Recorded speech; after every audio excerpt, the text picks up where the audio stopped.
മകന്റെ ഭാര്യ ഒരു ഉമ്മയ്ക്ക് മരുമോളാണ്, ഒരു ഉപ്പാക്ക് മരുമോളാണ്, അങ്ങനെയല്ലേ നമ്മൾ പറയാം. അവരെ മകളായിട്ട് കാണാൻ ഉമ്മക്ക് കഴിയണം, ഭർത്താവിന്റെ ഉമ്മയെ ഉമ്മയായിട്ട് കാണാൻ ഈ മരുമോൾക്കും കഴിയണം. വേണ്ടേ? ഇതില്ലെങ്കിൽ നിങ്ങൾ കല്യാണം കഴിക്കേണ്ട. ദയവ് ചെയ്ത് മക്കളെ കൂടെ കല്യാണം കഴിപ്പിക്കും വേണ്ട. പൊന്നാരന്മാർ, നിങ്ങൾ ഈ പോക്കും പകയും ഈ അമ്മായിമ്മ പോരും കാട്ടാനാണ് തീരുമാനങ്ങൾ. എന്തിനാ മക്കളെ കൊണ്ട് കല്യാണം കഴിപ്പിക്കണേ? ആ പെൺകുട്ടിന്റെ ജീവിതം എന്തിനാ നിങ്ങൾ കൊളാക്കണേ? ആ കുട്ടി എവിടെയെങ്കിലും പോയി ജീവിച്ചോട്ടെ. നിങ്ങളുടെ മകന്റെ ഭാര്യ നിങ്ങൾക്ക് ശത്രുവാണെങ്കിൽ എന്തിനാ നിങ്ങൾ മക്കളെ കൂടെ കല്യാണം കഴിപ്പിക്കണേ?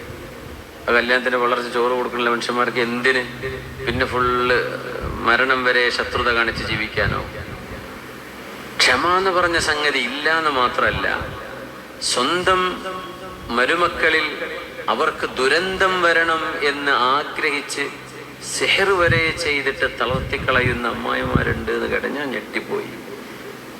എന്തിനാ പടച്ചോനെ ഇവര് സ്വന്തം ആൺകുട്ടിക്ക് എന്തിനാ പിന്നെ കല്യാണം കഴിച്ചു കൊടുത്തത്? അവൾ അങ്ങനെ പൊന്തണ്ട, അവൾക്ക് അങ്ങനെ വീട് പണിയൊന്നും നടക്കണ്ട, അവൾക്ക് ഞാൻ 3 കഫംപൊടി റെഡിയാക്കി വെച്ചത് എന്ന് പറഞ്ഞിട്ട് പച്ച സിഹർ ചെയ്യാൻ, മാരണം ചെയ്യാൻ, ശൈത്വാനീയത്തിന്റെ പണി ചെയ്യാൻ.